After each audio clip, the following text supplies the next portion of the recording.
Alors on évoquait l'enjeu et la nécessité de se grouper. J'allais dire, on ne peut pas faire mieux comme entrée en matière pour la séquence suivante. Alors on parle d'innovation ce matin. La première innovation dont on a parlé, c'est la méthode de recrutement par simulation, qui est un outil qui a déjà à peu près au moins une vingtaine d'années. Mais pourquoi innovation? Innovation parce qu'elle renouvelle les pratiques de recrutement et que finalement cet outil, qui commence déjà à dater d'une certaine façon, est insuffisamment approprié. Pour avancer dans l'innovation, maintenant on va parler d'un outil qui a plus de 30 ans, puisqu'on va parler d'un outil né dans les années 80, je parle des années 80 du siècle précédent. On va parler tout de suite de la façon dont des entreprises peuvent améliorer leur capacité à recruter, à intégrer des salariés par l'intermédiaire des acteurs de l'insertion par l'activité économique, et plus précisément pour la séquence qui nous réunit ce matin, par l'intermédiaire de groupements d'employeurs pour l'insertion et la qualification, les GEC. Et pour en parler, j'invite tout de suite Jules Telliez, Fabrice Laurot-Lillo et Angélique Dézé à venir me rejoindre. Merci madame, merci messieurs d'être avec nous ce matin.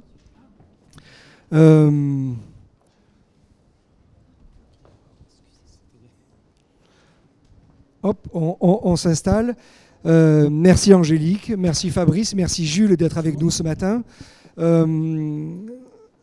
je le disais, difficile de parler d'innovation quand on parle de GEC, tant l'outil existe, tant l'outil est reconnu. Et finalement, pourquoi on parle d'innovation? Parce que cet outil, continue d'accompagner les entreprises, enfin c'est plus qu'accompagner même, on va voir ça, mais d'accompagner les entreprises dans l'évolution de leurs pratiques de recrutement. Et puis surtout, sur le département des Bouches-du-Rhône, peut-être contrairement à d'autres territoires en France, cette pratique de se grouper, de mutualiser, cette pratique pour les entreprises de se réunir ensemble pour partager leurs enjeux et leurs besoins en matière de ressources humaines reste peut-être insuffisamment développée. Pour commencer cette séquence, Jules Telliez, je m'adresse à vous. Jules, pardon, vous êtes chargé de mission pour le GEC Industrie, Gare Vallée et Delta du Rhône. Peut-être en 2 mots, un GEC, avant d'aborder le GEC Industrie. En 2 mots, un GEC, c'est quoi? En 2 mots, ça va être compliqué, mais en fait, allez, un je vous en donne 4. GEC, alors GEC, ça veut dire groupement d'employeurs pour l'insertion et la qualification, comme l'a dit Fabrice. Un dispositif d'entreprise avant tout, qui part sur le constat qu'on évoque depuis ce matin, à savoir il y a des demandeurs d'emploi et surtout il y a des entreprises qui proposent des emplois. C'est un dispositif qui a une trentaine d'années, comme vous l'avez dit Fabrice, qui est peu connu, qui mérite à être plus connu, car assez innovant en effet dans la manière d'approcher les questions d'emploi et d'inclusion. Qu'est-ce que fait un GEC? Un GEC, c'est un dispositif d'entreprise où qui va recruter des personnes en reconversion, réorientation professionnelle, sous système de contrat d'alternance. En fait, on va chercher un public qui n'aurait peut-être pas le CV idéal pour intégrer le monde de l'entreprise. On va faire de l'ingénierie de formation pour accompagner ce public et le former au métier, en le mettant à disposition des entreprises qui nous ont sollicité pour recruter les personnes. Ça veut dire que vous, qui représentez le GEC Industrie, vous êtes un GEC qui réunit des entreprises industrielles? Oui, ce GEC Industrie, oui. Je ne vais pas oublier mes collègues parce qu'il y a Angélique Dézé à côté, directrice du GEC Propreté. Donc très rapidement, dans les Bouches-du-Rhône, nous avons un GEC Propreté, un GEC bâtiment, espace vert, multisectoriel. J'en oublie peut-être Angélique. Logistique, BTP bien entendu. Et je représente en effet le GEC Industrie qui parle de la même problématique. Les Bouches-du-Rhône sont un territoire industrialisé. On a de la sidérurgie, l'aéronautique, la microélectronique, du naval, mais néanmoins il y a quand même des pénuries de compétences. Les entreprises recherchent du monde sur des métiers qui sont dits en tension dans l'industrie, autour du travail des métaux notamment. C'est les métiers de la fabrication, de la production, c'est les métiers de la maintenance. Et nous, on offre cette solution de dire on va aller chercher un public qui aurait peut-être eu moins de chances d'accélérer à l'emploi direct. On va former ce public en créant des formations sur mesure. Et surtout, ce qui marche au sein d'un GEC, c'est qu'on va accompagner ce public tout au long du parcours pour l'aider à résoudre des problématiques périphériques à l'emploi, des problèmes de mobilité, des problèmes financiers parfois. Faire un suivi en entreprise, aller voir les tuteurs en entreprise qui vont transmettre le métier. Nous, on les accompagne sur d'autres problématiques, d'autres questions. Et le pire, c'est que ça marche. Ça marche pourquoi? Ça marche parce que les GEC, de manière générale, on a 94% de qualification et on est à plus de 70% de retour vers l'emploi. Voilà, donc c'est un dispositif qui marche très bien. Dans l'industrie également, hein, encore mieux, puisqu'on est sur 100% de qualification et 87% de sortie positive vers l'emploi. Je pense qu'il y a des témoins aujourd'hui qui peuvent en parler. Oui, et peut-être qu'un GEC, ça marche parce que l'une de ses caractéristiques, c'est que c'est un outil qui est créé et qui est porté par les entreprises elles-mêmes qui décident de, pour le coup, on l'évoquait tout à l'heure, de se réunir et de partager ensemble sur ces sujets de l'emploi. Tout de suite, je me retourne vers vous, Fabrice Lauro Lillo, pardon. Alors vous aussi, vous représentez une autre petite TPE du coin, puisque vous avez en charge les recrutements et la mobilité pour ArcelorMittal Fos-sur-Mer. Et vous, vous êtes aussi engagé, vous êtes l'une des entreprises engagées au sein du GEC Industrie. Alors peut-être en deux mots, ArcelorMittal Fos-sur-Mer, c'est quoi en termes d'effectifs, en termes de métiers? Ce n'est pas une TPE, bien sûr. Effectivement, on est sur le site de Fos-sur-Mer, 2500 salariés, plus 1500 co-traitants qui travaillent aussi sur ce site. Et donc, dans le domaine de la sidérurgie, en France, on a plusieurs 15 000 salariés environ qui travaillent dans la sidérurgie. Et donc on fabrique de l'acier. Donc l'acier qui sort de nos usines servira à faire les automobiles, l'électroménager, servira au BTP. Enfin, partout au quotidien, vous avez de l'acier. Il y a certainement de l'acier ArcelorMittal. Et vous, vous êtes l'une des entreprises engagé au sein du GEC Industrie. On est une des entreprises adhérentes du GEC Industrie. On s'est engagé, on va dire, par rapport à la naissance du GEC, c'est assez récent, c'est l'année 2015, 2015-2016 où on a commencé notre collaboration et qui est encore en cours puisque on est en train de terminer un recrutement avec un groupe qui va arriver fin du mois dans le parcours de formation dont Jules parlait. Alors, comme on n'est pas une TPE, vous allez me dire, on a un service recrutement, on n'a pas forcément besoin du GEC. Alors pourquoi on a sollicité le GEC? Moi, ça fait quelques années que je travaille dans la partie recrutement, depuis les années 2000. Dans la sidérurgie, donc chez ArcelorMittal, on avait des processus de sélection bien établis et des attentes, comme on parlait tout à l'heure d'attentes, très exigeantes, on va dire, par rapport à nos métiers, puisqu'on est dans les métiers industriels, beaucoup de maintenance, beaucoup d'idées aussi reçues sur le contexte de l'entreprise. Et donc on avait, je dirais, un recrutement qui était standardisé, des profils toujours les mêmes, des exigences des managers de terrain identiques. Et on avait, je prends l'exemple des bacs pro mécaniques ou des bacs pro électrotechniques qui étaient quasiment les seuls diplômes qu'on voulait pour recruter. Voilà, ça c'est jusque dans les années 2015. Et en tant que recruteur, on a constaté que finalement, on avait toujours les mêmes personnes qui se formaient. Alors l'éducation nationale aussi je dirais, à sa contribution, puisque dans ces classes, on retrouve par exemple peu de femmes, peu de filles. Et ça, je dirais, c'est culturel.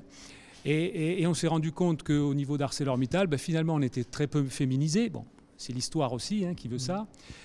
Et que sur ce plan-là, sur la féminisation, il fallait peut-être faire quelque chose. Un autre sujet sur lequel on n'est pas très bon, on va dire, c'est le taux d'accueil des salariés en situation de handicap, où là, on comprend un peu aussi, puisqu'on est sur des métiers très très techniques avec des environnements compliqués, c'est pas forcément là que spontanément les candidats dans cette catégorie se portent vers nous. Et donc voilà, c'est ces deux problématiques qui ont conduit à se dire qu'est-ce qu'on peut faire de différent, en continuant aussi, bien sûr, vu les volumes de recrutement que l'on a, puisque c'est à peu près 150 embauches en CDI par an ces 10 dernières années en moyenne. Qu'est-ce qu'on peut faire pour, on va dire, ouvrir une voie à cette tradition qu'on a, je dirais, de recrutement? Donc ça veut dire que pour vous, c'est intéressant, ça rejoint y compris des choses qui ont été dites tout à l'heure. Vous dites on s'investit dans le GEC et puis on passe par le GEC pour recruter avec une intention qui est de diversifier, de modifier un peu. oui, de diversifier les profils de vos collaborateurs et de vos collaboratrices.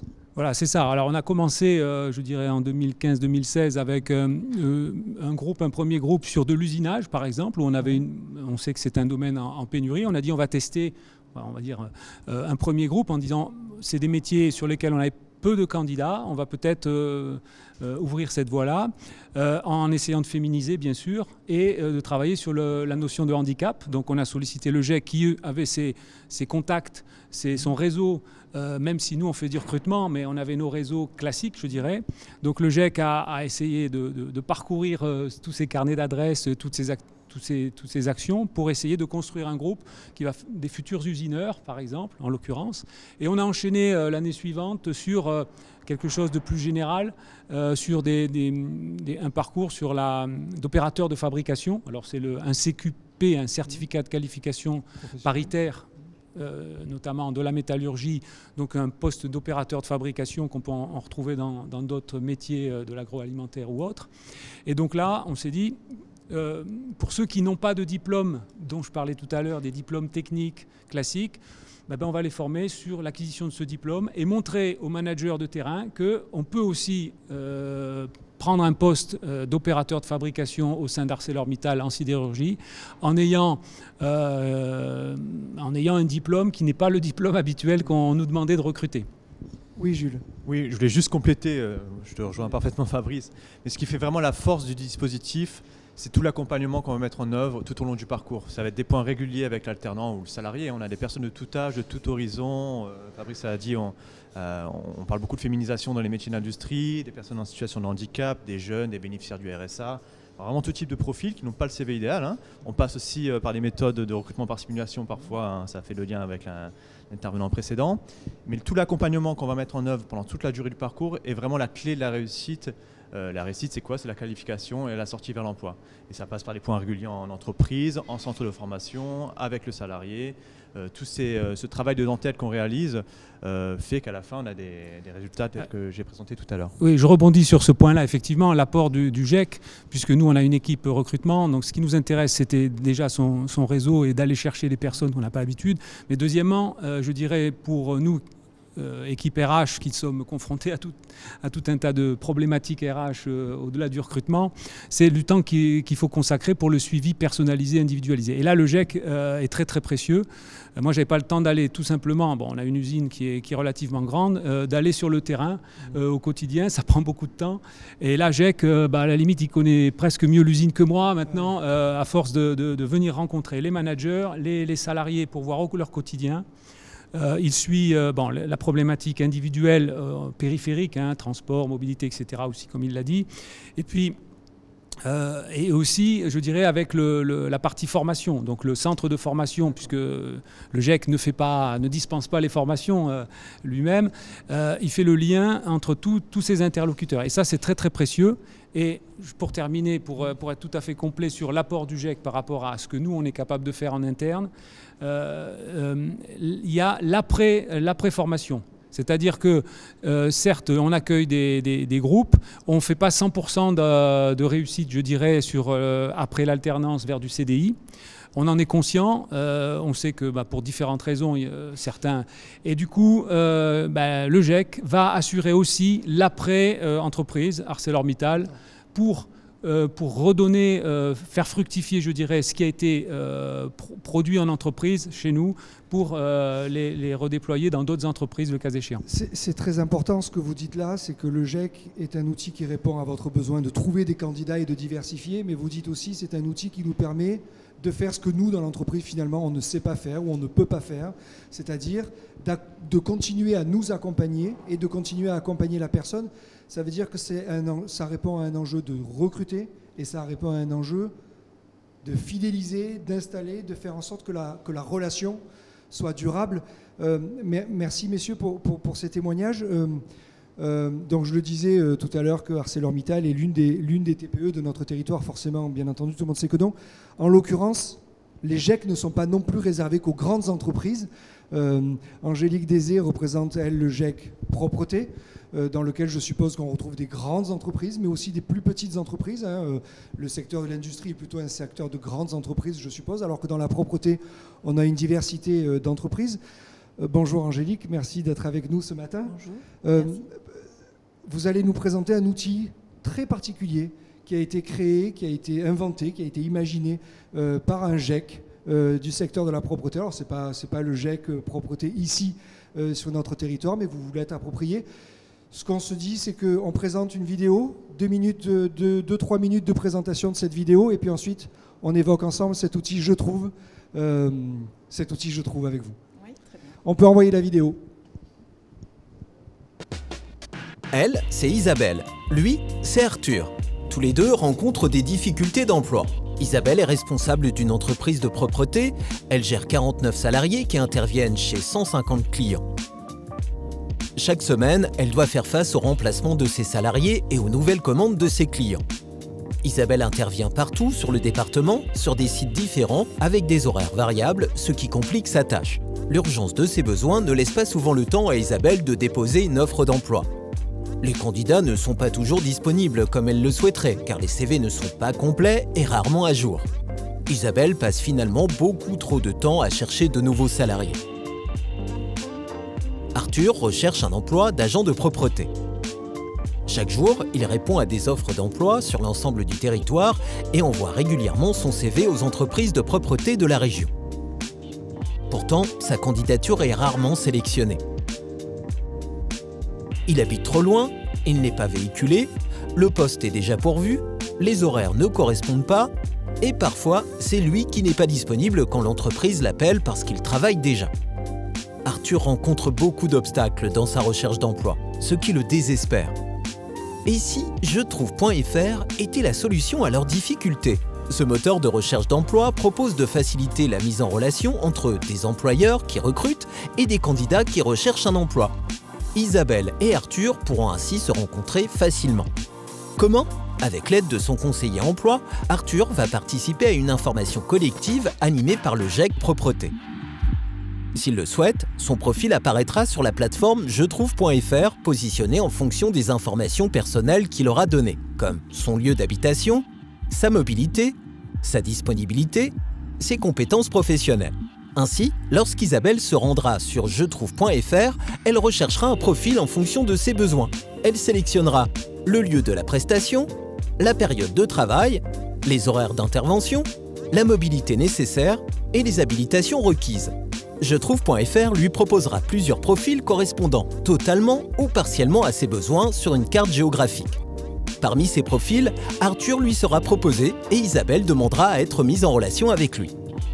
En une journée et en quelques clics, Isabelle et Arthur pourront se rencontrer et contractualiser leur future collaboration. Qui sait, peut-être le début d'une longue histoire.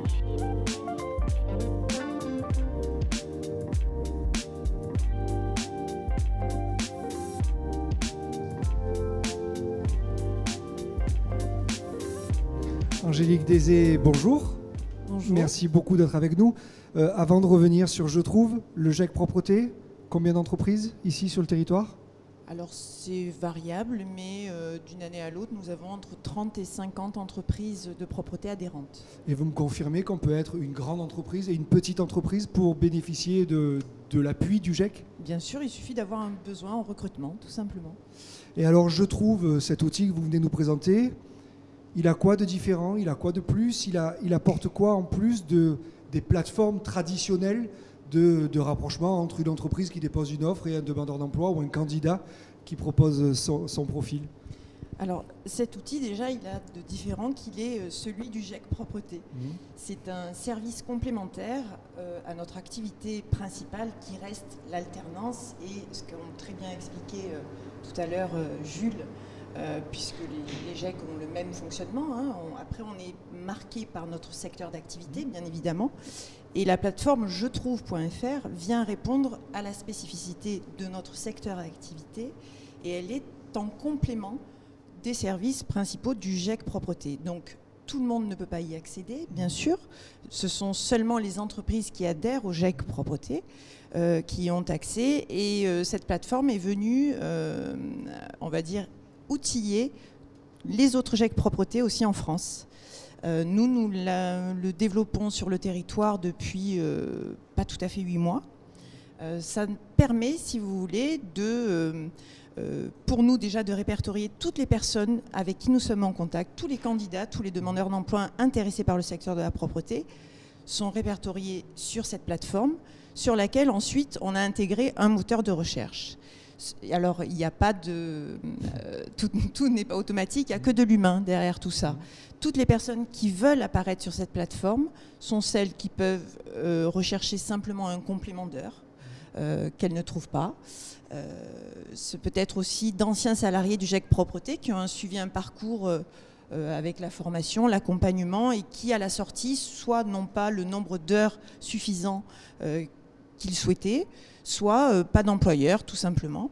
En tout cas, c'est encore une fois, j'insiste bien là-dessus, c'est un service complémentaire. C'est un service complémentaire et surtout qui apporte une réponse qui manque parfois souvent.